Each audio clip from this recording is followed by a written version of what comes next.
Se calhar o que eu mais gosto disto é ser agreste, se calhar.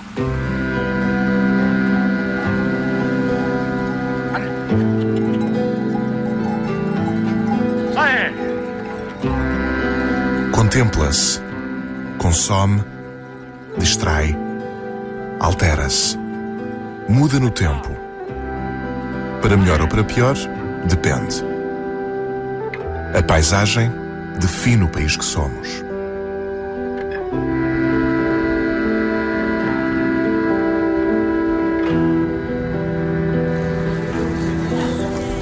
Os naturais de Castro Laboreiro são conhecidos por castrejos.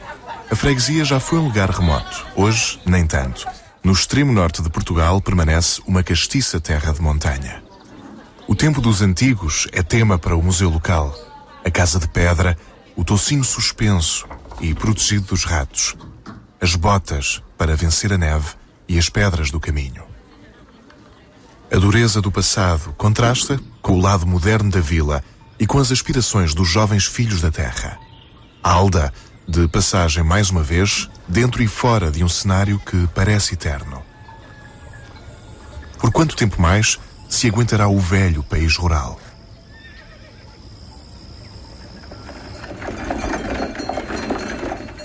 No topo norte da Serra da Peneda, a freguesia divide-se entre o Planalto e o vale rasgado pelo rio Laboreiro. Nos anos 70, ainda muitos praticavam a transumância, um sistema único em Portugal em que famílias inteiras mudavam de casa para garantir a salvaguarda do gado. Até ao Natal morava-se nas Brandas, lugares frescos no Planalto. Mas de dezembro à Páscoa ficavam nas Inverneiras, casas no vale onde o frio era mais suportável.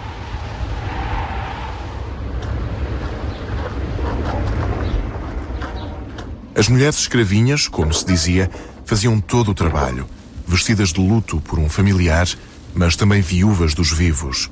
Os maridos tinham emigrado. A transumância moldou brandas, inverneiras e lugares fixos, sujeitos agora ao abandono. Porém, Alberto Enes voltou à casa onde nasceu, largou a carreira de professor. É o morador mais novo em Várzea Travessa. Eu estou a fazer a minha atividade contra a vontade de toda a minha família. Eu não tive o mínimo apoio familiar para nada. E se eu deixasse isto, para os meus pais já faleceram, mas para os meus irmãos, se calhar era uma alegria. Se calhar era uma alegria. Portanto, tem custos pessoais essa sua opção.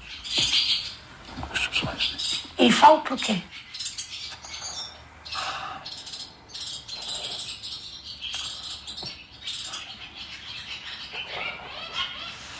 Não sei. Mas às vezes uma pessoa... As pessoas têm que ver. Se eu me sinto bem, quer dizer, eu tenho que andar para a frente, não é? Porque eu deixar de fazer o meu, o que eu gosto de fazer, para fazer outra coisa, para agradar outras pessoas, isso vai chegar a um ponto que não se aguenta. Portanto, prefiro ser. Complicado, não é? Muito complicado. Alberto Enes é produtor de carne barrosã. A mulher e os filhos mantêm-se em Melgaço, a sede de concelho, a 30 km de distância. Na casa paterna renovada, preenche os postais de Parição dos Vitelos, numa manhã clara e rotineira em Castro Laboreiro.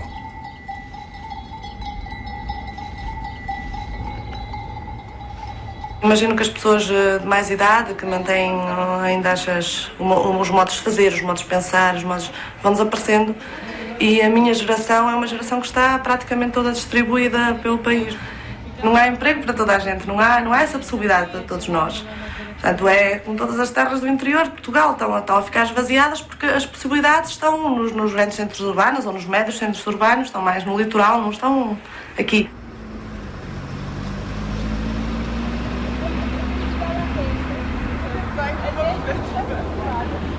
Aqui conseguimos ver o serpentear do vale do Rio Laboreiro até lá em baixo.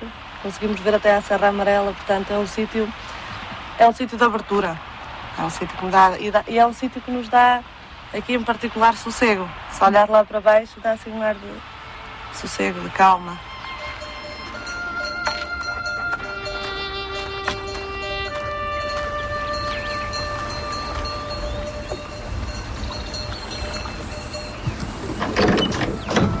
Contam-se agora pelos dedos os que ainda se mudam no inverno. Leonor é uma mulher desenvolta, pronta para todo o trabalho no campo. O trator é uma grande ajuda.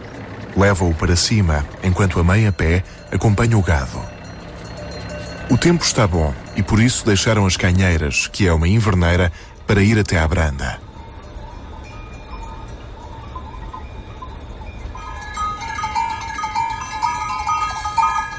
Em cima, é preciso preparar os barbeitos, semear as couves e outros legumes de primavera. Finalmente, a chegada a Pedresouro. Meu colesterol! Que hoje ficou a zero. Que é branda. E a outra é inverneira. E qual é a sua preferida? Eu prefiro a branda. E eu prefiro a inverneira. Estamos as duas na disputa. Ai, sim? Eu antes quero estar lá do que quero estar aqui. Ele antes quer estar aqui do que quer estar lá. É filho de tudo aberto. A branda fica à beira da estrada. Pode entrar à vontade. É melhor para captar a televisão e tem telefone. É, pois, a casa mais importante. Pode ir por cima também, se quiser. Desabitada nos meses de inverno, cumpre-se a tradição e a vontade da mãe. As poupanças de uma vida foram investidas em Castro Laboreiro, embora o pai, pedreiro de profissão, tivesse viajado muito.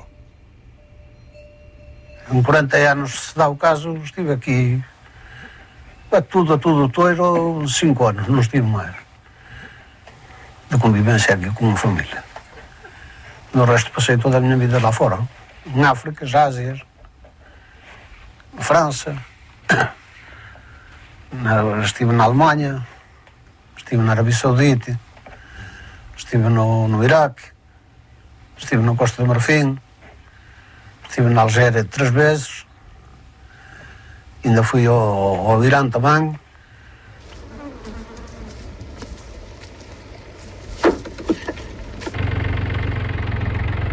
Meu marido lá fora, nós aqui, mas ele trabalhou lá, nós trabalhamos aqui. Nós trabalhamos muito. Nós as duas fomos as que trabalhamos sempre. E nós aqui para beber tivemos que comprar muito.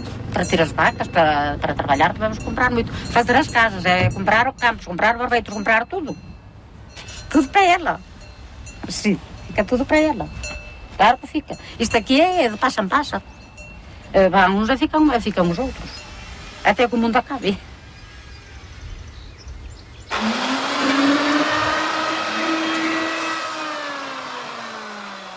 Se as poupanças tivessem sido investidas em terras nos arredores de alguma cidade, se calhar hoje muitos castrejos eram donos de uma fortuna invejável. O solo agrícola vale em proporção menos do que outrora, quando matos, fenos, o milho e o centeio eram preciosos. Com fartura, apenas a água, que corria nas fontes. Antigamente, ia-se para o monte com as vacas todo dia, um saquinho de pão às costas, é do resto não havia mais nada. Comia-se o pãozinho e vamos embora. Aqui foi muita miséria também, muita.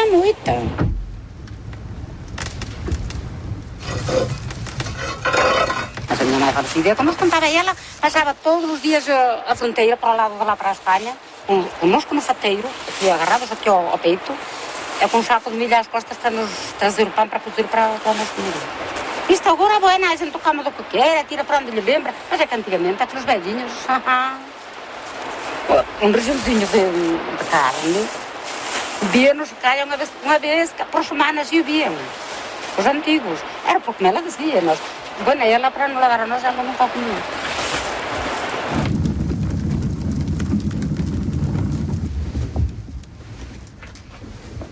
Aprendi a fazer com a minha mãe, mas a primeira vez que eu cozi sozinha e tinha 15 anos. A minha mãe ralhava comigo porque dizia, faz desta maneira, faz daquela, faz... E eu então cozi sozinha. Tipo, ela não estava a sair para um viagem e ela disse, peneiras a farinha e fazes fermento para amanhã nós cozer. E eu fiz tudo e cozi. Quando ela viu o pão estava no forno. E ela ficou toda admirada, oi, que me deste cabo do pão. Mas nunca na minha vida fiz um pão tão bom. A imigração não envolveu apenas os homens. As mulheres seguiam por vezes os maridos. 30 anos depois, ao voltar, houve quem arriscasse no negócio. O caso de Duartina, que abriu um restaurante no lugar da vila. A seu lado está Leonor, a única empregada. Duartina deixou na Austrália os filhos e os netos. Regressou à terra natal para cuidar da sua mãe. Quando estive lá, às vezes pensava não ter nada aqui para não ter que vir aqui. Não queria ter aqui ninguém, não queria ter aqui... Pronto, eram as pessoas que me puxavam aqui, eram as nossas raízes. Não era a terra que me lembrava.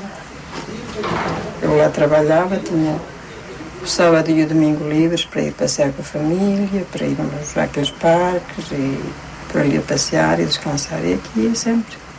É um país moderno, não é a Austrália? É um país lindo. Um país lindo.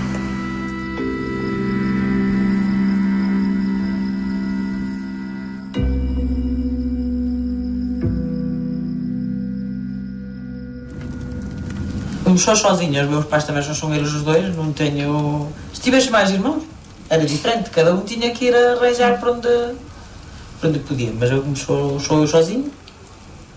Tem muita sorte com a filha que tem. Ora bem, Ela não é?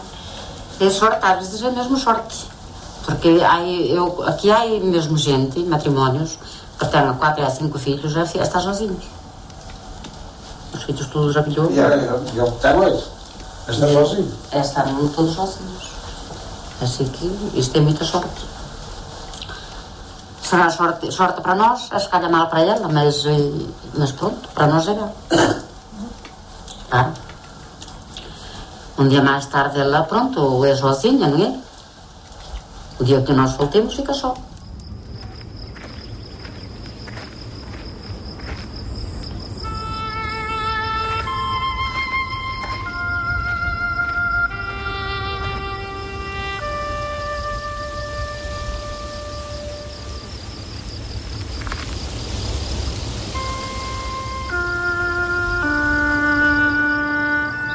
A primavera foi este ano mais viçosa.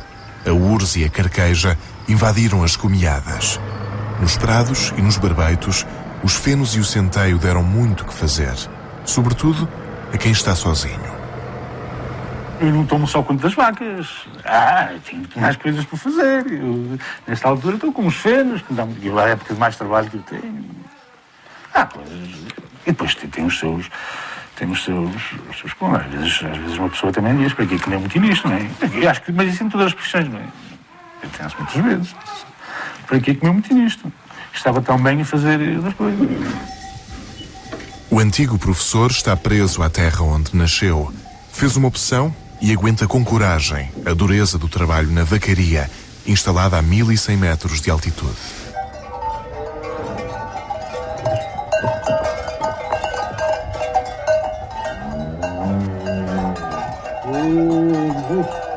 Quando houver dinheiro para isso, tenciona arranjar um empregado. Mas por enquanto, todos os dias, há que pôr os bezerros a mamar e soltar as vacas, se o tempo o permitir. Os animais, à volta de 70, são criados nas pastagens do Planalto, mas é preciso vigiá-los e respeitar as normas para que a carne seja certificada como Barrosan DOP. E hoje, como é que está a agricultura aqui? Não há. Hoje não há. Há aqui um bocado de pastorícia e tal. Não há, do ponto de vista efetivo e com uma atividade séria. A única pessoa que vive diretamente, penso eu, exclusivamente da agricultura sou eu. Acho que sou eu, não estou a ver aí. E é subsidiado?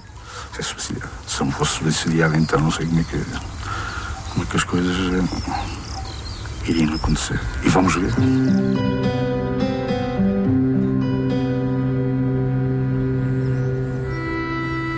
Pastores e agricultores calcorrearam desde a pré-história os trilhos da Peneda e do Soajo. Mais montanhoso a norte do que a sul, Portugal tem as fronteiras definidas desde o século XIII. É, pois, uma velha nação da Europa. Os grandes rios chegam-nos de leste de Espanha. De oeste, chegam-nos os ventos atlânticos que penetram as serranias, onde, num esforço para fixar as populações que restam, se renovam agora as tradições. Estamos ainda no Minho, no concelho de Arcos de Valdevez.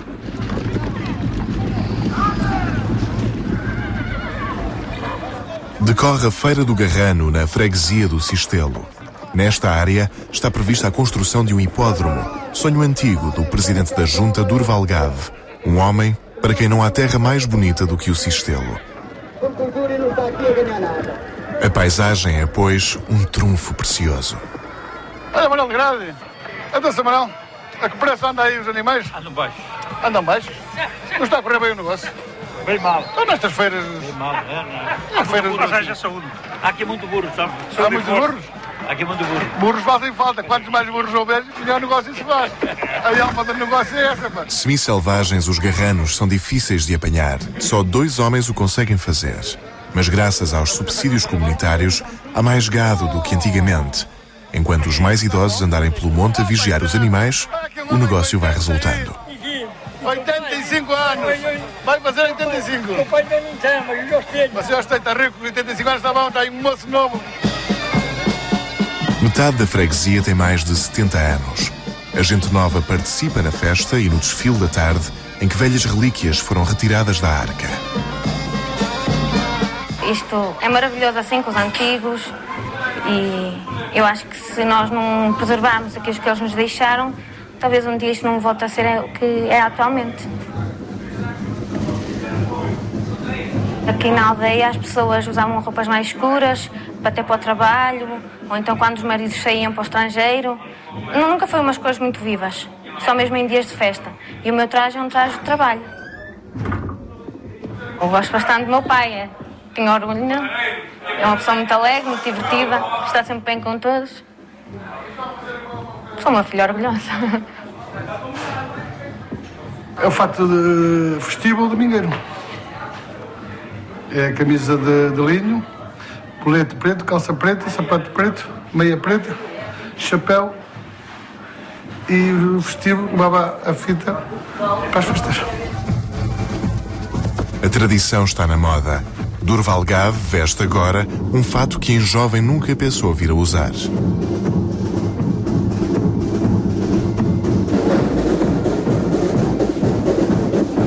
O apresentador é também esta tarde o presidente da Junta. Nada embaraça um homem que, entre os da sua geração, é dos poucos que não emigrou. Reeleito por diversas vezes, valeu a pena ter ficado.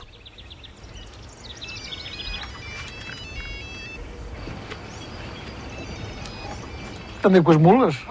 Carreguei muitos saquinhos com mulas, às vezes levava a mula, levava outro para não tornar a vir cá, levava um saco nas costas. Muitas vezes ia a minha mãe com o carro das vacas, deixava por aí acima, com 2 banquinhas, o carro carregado, depois eu ainda fazia o transbordo com a mula. Arranhei muito. Cozinhei muitas vezes ali, eu cozinhava e íamos levar, nos incêndios, que havia esses incêndios todos, íamos nós faturar comida às pessoas. A vida não é fácil, há que trabalhar. Os socalcos enchem de beleza a paisagem de Cistelo. Como são murados em encostas acentuadas, não permitem o uso do trator. Mas só assim, num regime de autossuficiência, foi possível produzir o milho, uma cultura importada da América no século XVI. Desde então, marcou a paisagem, permitiu alimentar mais bocas. Talvez por isso tenha sido o Minho sempre mais populoso do que outras zonas do país.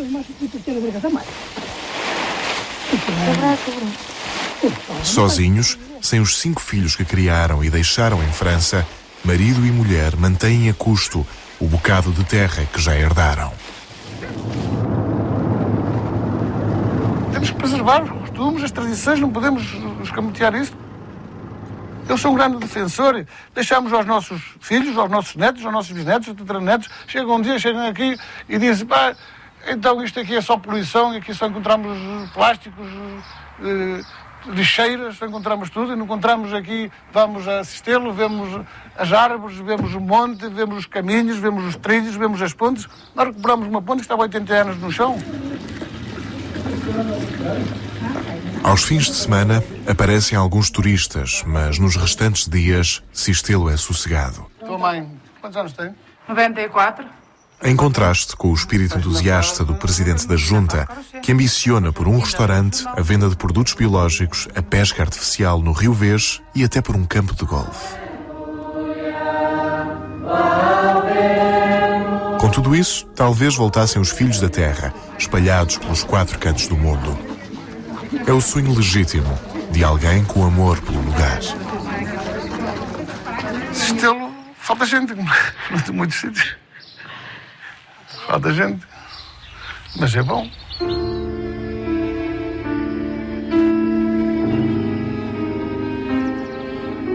Na verdade, Cistelo parece parado no tempo. Por isso mantém um certo encanto. Mas vendo bem, esse é o dilema da paisagem. Não pode ser fixada para sempre. No regime de Salazar, a grande tentação foi tecer identidades, dar cor e fotogenia ao bom povo. Este é o famoso mapa do Guéron. Tem este aspecto de ser expressivo para fixar na memória das pessoas a diversidade do campo português. Agora, unicamente do campo. É uma vida tradicional. Não dá nenhuma ideia de uma vida, como diz, organizada, de uma vida de relação. Cada um vive no seu canto, isolado e bem disposto. Bonecos que representam, que idealizam as várias regiões portuguesas, vistas de uma maneira muito folclórica, muito artificial, no fundo, não é? O Atlas do geógrafo Amorim Girão é de 58. A maneira de se vestir das pessoas das montanhas, a Ria de Aveiro com os seus barcos. Eu dou aos emigrantes portugueses um papel enorme na transformação do país. Foram eles que foram buscar outras ideias, outras maneiras de viver fora e que vieram instalar Portugal num processo de mudança muito rápido. A geógrafa francesa Suzanne Davot casou com Orlando Ribeiro, renovador da Escola de Geografia de Lisboa. Ambos procuraram a face humana da geografia. Dedicaram toda uma vida a estudar Portugal. O Orlando gostava muito de comparar. E, por exemplo, ele concebeu sempre que não se podia entender Portugal sem o situar no âmbito ibérico. Ele viajou muito à Espanha, exatamente sempre com a ideia de comparar, de situar o que era português no contexto ibérico.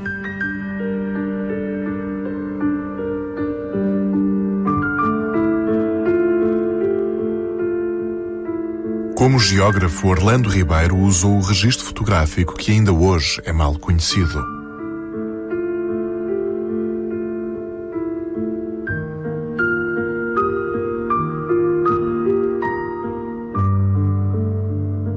Retratos de um tempo em que, de norte a sul, havia uma relação experiente e condicionada com a terra.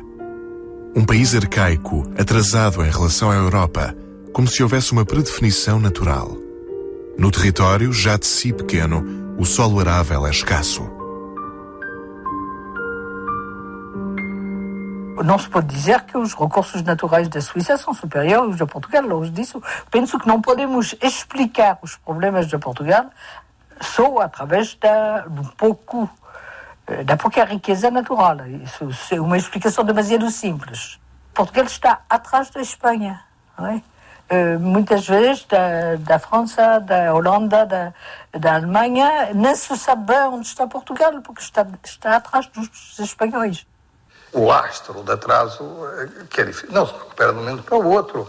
Eu fiz um estudozinho sobre o analfabetismo. A geografia do analfabetismo em Portugal, até nos anos 60 e até os anos 60, era calamitoso. Nós tínhamos Beja, tinha quase 50% da população com mais de 12 anos era analfabeta. Trás-os-Montes, ou o Douro, sobretudo o Douro, que era muito pior que Trás-os-Montes, não é? O Douro, aquela área envolvente de outra margem do Rio Douro, era do mesmo, idêntica, não é? Muito mal. O distrito de Vila Real estava numa situação muito mal, um passivo tremendo. Vamos ver. Depois tivemos um atraso na urbanização. E a urbanização é dada de uma forma, como é que é dizer, aberrante, porque a maior parte da urbanização dá-se fora do país. Quer dizer, Portugal nunca chegou a ter os benefícios totais do facto de jovens que teriam, se tivessem vindo trabalhar para Lisboa, tivessem cá desenvolvendo as suas aventuras empresariais ou tivessem requalificado do ponto de vista profissional, foram fazê-lo para a França. Portugal tem descendentes portugueses que são ótimos empresários em França, como se sabe, não é? Outros são ótimos artífices, outros foram cientistas. A imigração foi terrível, não é? Recuperámos, em certa medida, com as pessoas que vieram da África e que animaram bastante a nossa demografia e a nossa economia nos anos 70, 80, por aí fora. Paisagem e desenvolvimento mantêm uma relação próxima. O mesmo se verifica entre a paisagem e a fotografia. Dois fotógrafos, Emílio Bill, mais tarde Domingos Alvão, transformaram o Douro na mais bela paisagem de Portugal. Imagens que perduram, que inspiraram outras. Talvez o Douro tenha sido mais fotografado do que o próprio mar. Outras regiões do mundo, como o Nilo ou o Oeste Americano, foram também celebrizadas pelos pioneiros da fotografia que seguiram a tradição da pintura europeia naturalista. Ainda hoje queremos ver belos quadros. Se calhar por isso, não é fácil aceitar a paisagem de que não se gosta. A paisagem serve para decifrar a sociedade, para perceber o que é que nós somos, não é? Como é que nos relacionamos uns com os outros, como é que vivemos juntos. Esta ideia de que paisagem é uma casa comum. E há pessoas que têm um mal viver com isso. Acham que essa casa comum que está conspurcada e têm aquela ideia de que se repete até à exaustão, que o território está desorganizado, que está caótico, ou então que ainda não perceberam que o velho país rural, foi agrícola durante séculos, já não é, mas ainda cultivam uma certa nostalgia. As pessoas olham para aquilo como uma coisa perdida e algo que era muito estimado, porque ali residia, não sei, a individualidade de um povo, de uma cultura. Há muito essa tradição, não é? De toque-me na língua, de ligar a paisagem à identidade. E como não resolveram essa perda, ainda não fizeram o luto. Quem não faz o luto não consegue falar da coisa perdida de uma forma normal. A estrada em Passos de Ferreira até pode ser interessante. É um caso bastante claro e evidente do que é o edifício Montra. Não interessa se é bonito ou feio, isso é uma questão de julgamento de gosto. Eu diria que tem uma fachada muito limpa, é um edifício simétrico, tem um lettering no centro, portanto há aqui todo um jogo de composição que estabiliza bastante o edifício. Obviamente que todo o seu enquadramento à volta, a relação com a estrada, a presença dos muros das casas antigas, faz parecer, para a pessoa menos habituada para estas coisas, faz parecer um alien, um objeto estranho. E eu acho que ele não é estranho, porque ele faz parte da narrativa, portanto, da história desta região. A indústria tem uma forte tradição nos concelhos vizinhos do Porto. Os acessos modernizados fazem parte da paisagem híbrida do presente, pela qual Álvaro Domingos se interessa. Os edifícios Montra implantaram-se em zonas com movimento, junto a estradas principais ou rotundas, onde, tal como uma estação de serviço ou um café, servem quem passa, lado a lado com novos espaços verdes, em que, se for preciso, se evoca a identidade.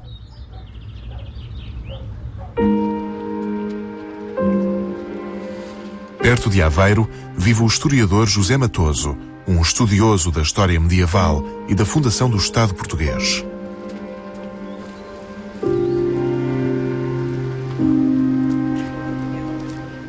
tenho um amigo de Leiria, um amigo de infância, que lutou sempre pela preservação da paisagem em Leiria, e a certa altura, já muito irritado com aquilo tudo, dizia: eu quero fazer uma proposta, vamos deitar o castelo abaixo para construir uns prédios.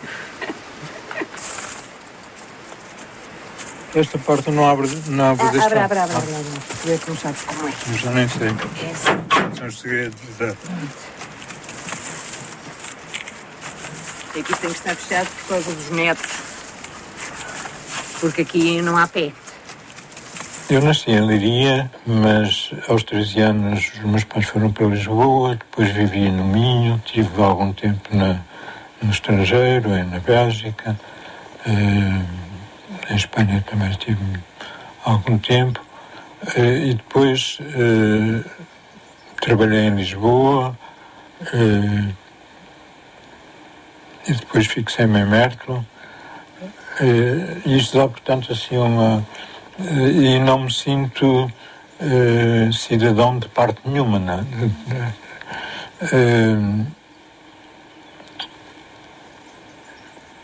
E em termos de paisagem, aquilo que eu prefiro realmente é capaz de ser o Alentejo, o despojamento.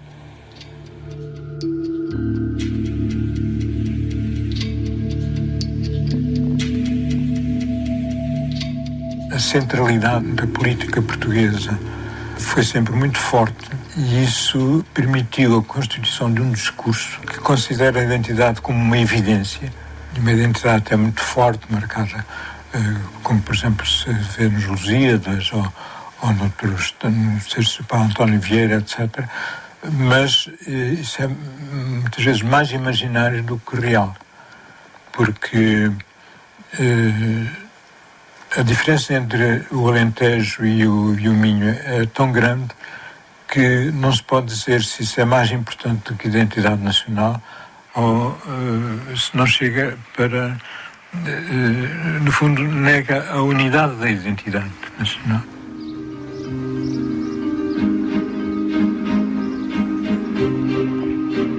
Ao longo de 9 séculos de história, a falta de recursos e a pobreza fomentaram a centralização da administração pública para que não houvesse desperdícios, o que, segundo o historiador, afetou o desenvolvimento de outros centros de poder que não Lisboa. No território, hoje, o problema das comunicações parece resolvido.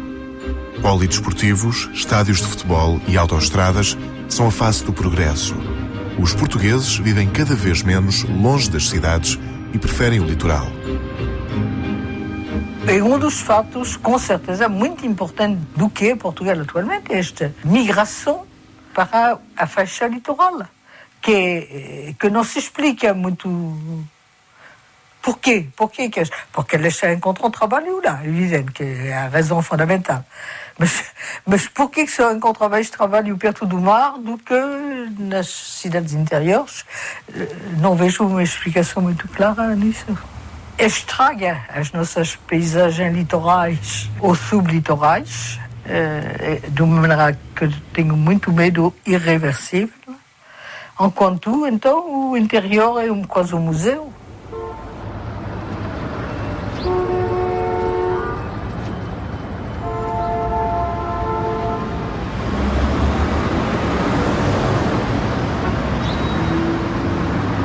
As novas periferias em torno das cidades nunca terão o mesmo valor turístico do que os centros históricos encavalitados no topo das colinas. É certo por motivos defensivos, mas também para proteger os solos férteis do vale.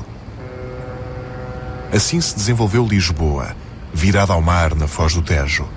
De Costas para Castela, foi porta de saída para o comércio e aventuras coloniais, ao mesmo tempo fazendo a ligação com o sul, o Alentejo, um território vasto e de feição mediterrânica. Terra do azeite, do vinho e do cereal, sobretudo a partir da campanha do trigo nos anos 30. Mas a paisagem do Alentejo, que parece imutável, na verdade nunca o foi. Aliás, como nenhuma. E na atualidade, a região enfrenta grandes desafios. A vila histórica do Alvito é a terra de eleição para o geógrafo Jorge Gaspar, que aqui gosta de viver, de ir ao mercado e de comprar produtos naturais. Não tem cá a patroa, pronto, ela é que puxa por si, não é? Que a grande ponha mais das pequenas, faz favor. Eu não ponho essas verdes, está bem? As que apanharam o sol, não. Eu vou fazer um concurso de batatas, é verdade, lá em casa. Quem tem as melhores batatas. Este senhor produz batatas ecológicas, tudo. Ou melhor, tudo o que ele tem aqui é ecológico. E ele é o produtor e a mulher é que é vendedora, mas ela foi operada a um mal que há muito aqui do Alentejo, que é este mal das ancas. Então. E ele agora tem que estar à frente das duas coisas. E é um caso muito curioso, também é um caso de outros que vêm procurar a terra possível, porque esses vieram da África. E vieram se instalar em Alvito, tinham alguma ligação familiar. Quem é que estava ligado a Alvito era o senhor. Era Santa Maria da Feira. Santa Maria da Feira. E vieram lá de Angola, de onde? Da Sela, não é? Estavam na ilha. Diga? Na ilha. Na ilha? Na ilha. Na ilha de Luanda. Na ilha de Luanda. Tem grande mudança da ilha de Luanda para Alvito. Pronto. Fica aqui. Depois venho cá buscar. Esta paisagem não terá tido grandes transformações. Neste caso aqui, assim, nós o que temos aqui, se nós aproximarmos mais dali e filmarmos lá embaixo, o que temos aqui é, primeiro, o periurbano de Alvito, com as hortas, o tal abastecimento, que hoje já não tem... Aquele senhor nativo a fazer as compras tem uma horta aqui embaixo, é das poucas, se não a única, que tem uma produção regular para o mercado diário, não é? O que veio de Angola, vê-se. Portanto, veio-se enraizar de novo, enquanto que os outros se desenraizaram e perderam esta relação da produção hortícola e do consumo urbano. Aqui. Mas é o único aqui assim. Outros têm as hortas para ter lá uma piscina, ou compram lá para casas secundárias, e ter uma horta hoje, como em Évora, sou mais até do que aqui, mas ter uma horta na periferia de um centro urbano é dar um certo estatuto. Não viver no centro urbano, mas viver numa casa modernizada, ou moderna mesmo, com a piscina, com estas comunidades, na horta. Esqueçamos aqui este prédio aqui assim, que está embargado, felizmente, não vai continuar. Depois já falamos do que está aqui em baixo, que é muito interessante, o que está aqui por baixo. Espero que não vá abater. Mas vejam o desenho desta paisagem periurbana, muito idêntica a qualquer vila ali perto de Siena, ou entre Siena e Florença, ou de San Gimignano. Nós encontramos isto, que é o olival, vejam o laranjal, e até o recorte dado pelos ciprestes, que não é tão frequente, ou pelas palmeiras aqui. Aqui é mais a palmeira que aparece como símbolo de marcação da paisagem, não é? E isso tem que ver com os contactos de civilização do século XVI. Foi o reencontrar o mundo muçulmano. Ao longo da história e em tempo de crise, o Alentejo foi sempre a reserva e a terra das promessas, segundo o geógrafo Jorge Gaspar. Desta vez, a importância está na água.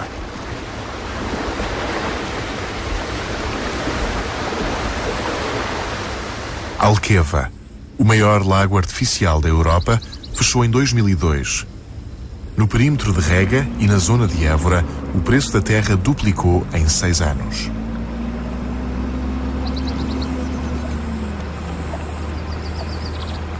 Neste momento estamos a plantar à volta de 6.000 plantas por dia. António Rosado é o encarregado geral. A empresa é portuguesa, mas o investimento espanhol. 5 milhões de euros para serem recuperados daqui a 15 anos. Mas estas plantas vêm noutras condições de acondicionamento e faz com que a plantadora tenha que ir um bocadinho mais devagar. A colocação da cana é muito importante. Nós deixamos sempre a cana à frente da planta, no sentido do vento. E o vento dominante? O vento dominante é sempre de sudoeste, normalmente. Ou seja, nós deixamos a cana à frente da planta para depois, quando as senhoras vierem a atar, a planta é atada aqui para termos também mais estabilidade e a cana proteger-nos um bocado dos ventos, não é? Sim, e não é roçamento. Exatamente. Não faz farina. Em 2 meses, no solo da herdade da Correia, devem estar 450.000 oliveiras. No passado, era só pasto e pouco mais. Terra e água disponíveis atraíram desde logo investidores espanhóis. Outro exemplo é o projeto de Pepe Ocanha. Perto de Portel, a empresa apostou na construção de raiz de um lagar e na plantação de olivais em regime intensivo e superintensivo. Novas variedades foram introduzidas. O olival está adaptado à colheita mecânica. A ideia é não crescer muito, por isso é que se escolhe esta variedade arbequina para este tipo de sistema. A máquina passa nas linhas e vai colhendo a azeitona ao longo da linha, exatamente como se faz com a uva. E a azeitona não cai no chão? E a azeitona nunca toca no chão. Portanto, a oliveira parece mais um arbusto. Exatamente, é essa a intenção. É ter esta forma para que a máquina possa entrar na árvore sem danificar a árvore. No es monótono. No, tenemos zonas diferentes, tenemos intensivo, tenemos superintensivo, bueno, diferente, cambia la paisaje.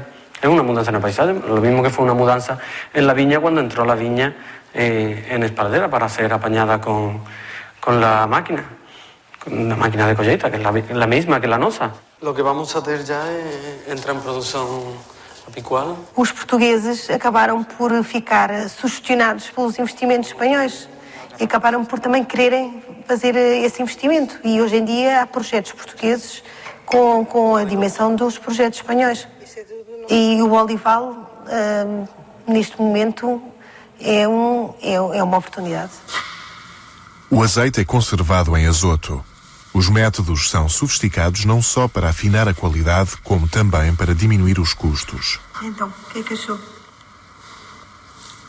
A agricultura é empresarial, não é um modo de vida, embora tivesse obrigado Pepe Ocanha a fixar-se na região. Gosto muito do Alentejo. Realmente, o gosto da paisagem é muito bonita. He tenido muito bom recebimento por parte das pessoas. Está perto de Espanha. Nós temos casa em Sevilla, vamos de quando em quando.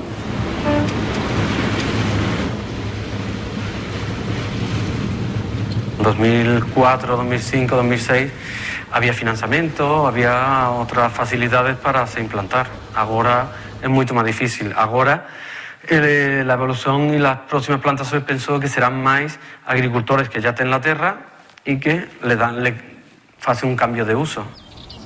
O Alentejo é, assim, uma região em mudança, mas ainda sem capacidade para suster a saída das gerações mais novas.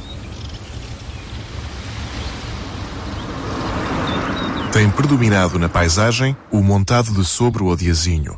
Numa época mais recente, o cereal, que entretanto recuou com a política agrícola comum da União Europeia. Quase em simultâneo, uma primeira e profunda alteração da paisagem foi introduzida pela vinha. Nos anos 80, surgiram as várias zonas demarcadas de vinho.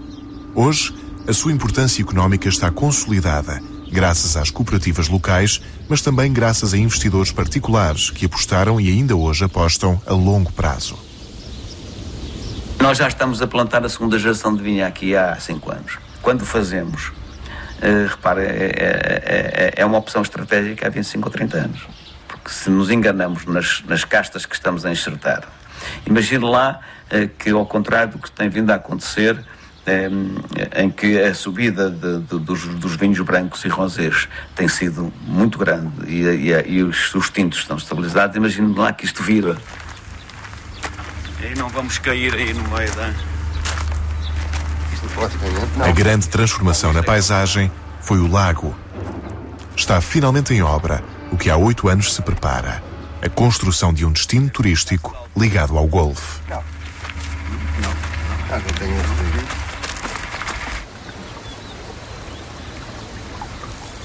Num projeto âncora, unicamente um campo de golfe tem alguma dificuldade para se criar um novo destino turístico. Normalmente as pessoas não se deslocam para jogar um campo de golfe.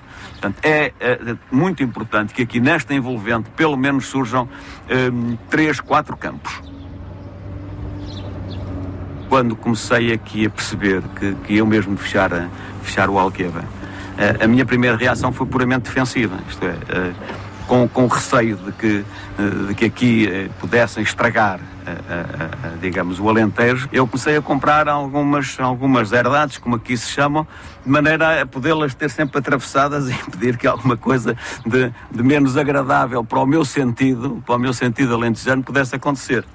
Portanto, no princípio foi puramente defensivo. E aqui o meu filho André, depois é que me convenceu que se não punhamos a fasquia onde ela tinha que estar, isto provavelmente não ia correr bem. E aí é que passamos para um projeto que é de facto ambicioso. O primeiro campo de golfe estará operacional dentro de 1 ano. Logo depois, o hotel de luxo no Roncão, no antigo monte de caça do rei Dom Carlos. Mas isto aqui, portanto,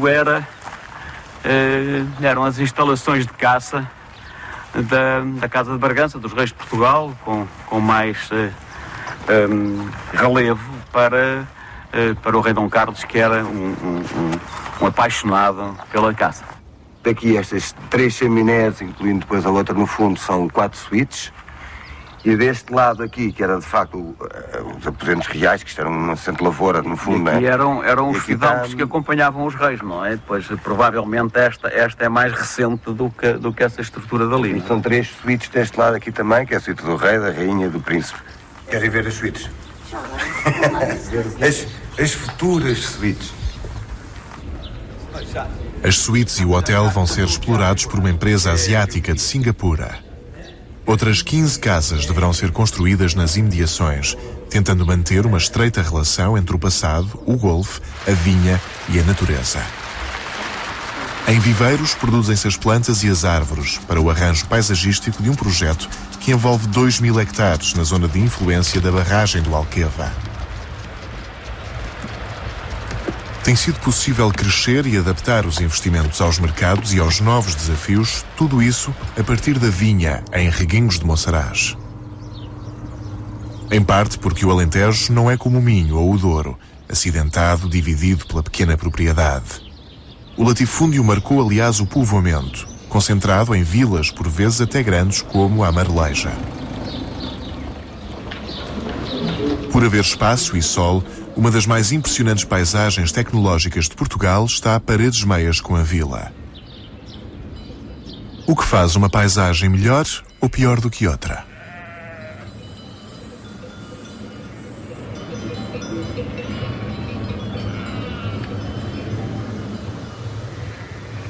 Os painéis irão gerar energia para a rede pública ao longo de 25 anos. Em nome da energia renovável, do turismo ou do desenvolvimento agrícola, as árvores da floresta mediterrânica vão ficando para trás. No Algarve, a Serra do Caldeirão ardeu em 2004. Parece ter recuperado bem, pois choveu muito no último inverno. Para ser conservada, a serra deveria ser tratada como um pomar, mas não há gente para manter o medronho, os cogumelos, o mel. Só a cortiça e, mesmo assim, há problemas.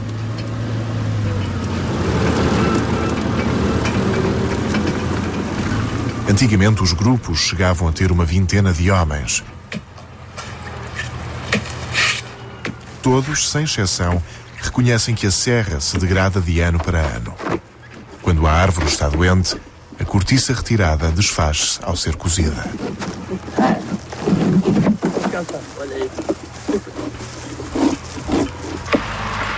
A qualidade também já não é o que era. Antes a cortiça era quase toda boa, agora... A parte toda aí para abaixo, a gente tirou aqui há 9, 10 anos, isto era um espetáculo. Agora, mas... Estava bem, agora estão aí doentes aí, é mais de dar a cortiça e... Até que agora vai fazer isso. E é mais fraca, pronto. Então... Nessa altura as cortiças já eram melhores. Opa, até vai-se para o outro lado aí o ali. Nessa zona de Serpa ainda tirei muita cortiça. Era uma qualidade que era um espetáculo, agora está tudo... Mas já há 20 anos, assim, nessa altura que andavas com o meu pai, numa propriedade assim destas, isso era raro aparecer um sobreiro ou uma sobreira com ruim qualidade. Nem uma sobreira seca e nem uma com mal, praticamente. Isso era difícil de acontecer. Há mais do que uma doença. Esta parte da barriga estragada, normalmente dizem que é por causa da lavoura das máquinas e dizem também que dos anos secos tem vindo, mas já temos andado em zonas onde a terra não foi lavrada por máquinas e aparece a mesma este problema da barriga estragada. Bonita. Vai não se lava, não vai? E não tem pena de não ser engenheiro? É engenheiro, sou. Não pratica? Mas posso praticar ainda um dia? Então, um padre pode deixar de dizer missa, mas é sempre padre.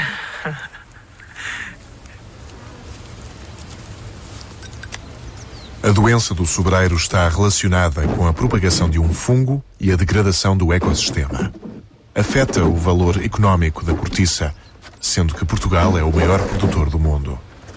João Costa estudou engenharia, mas é hoje intermediário da cortiça, tal como o pai e o avô. Entre os da sua geração, é um dos poucos que não abandonou Montes Novos. A escola, o supermercado, a farmácia não estão acessíveis. É preciso ter carro. Mais prático é deixar as paragens da serra, procurar a cidade mais perto ou mesmo o litoral. Como imagem de marca, as laranjas do Algarve passaram à história. O importante agora são os serviços, o consumo, o frango no churrasco que inspirou a novíssima Rotunda da Guia. Há mais de 40 anos que a Costa Sul se vem alterando, mas os portugueses gostam do Algarve.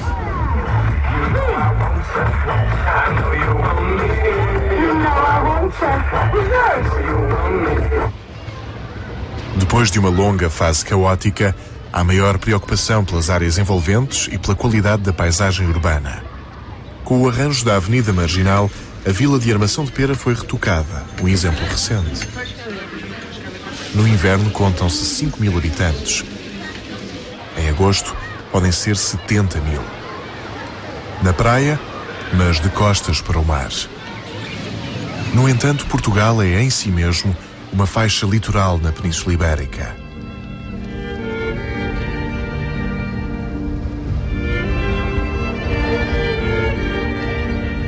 Incerto é o futuro na Europa e no mundo. Incerto é o mar em Sagres. Cenário para uma fotografia ou, talvez, paisagem.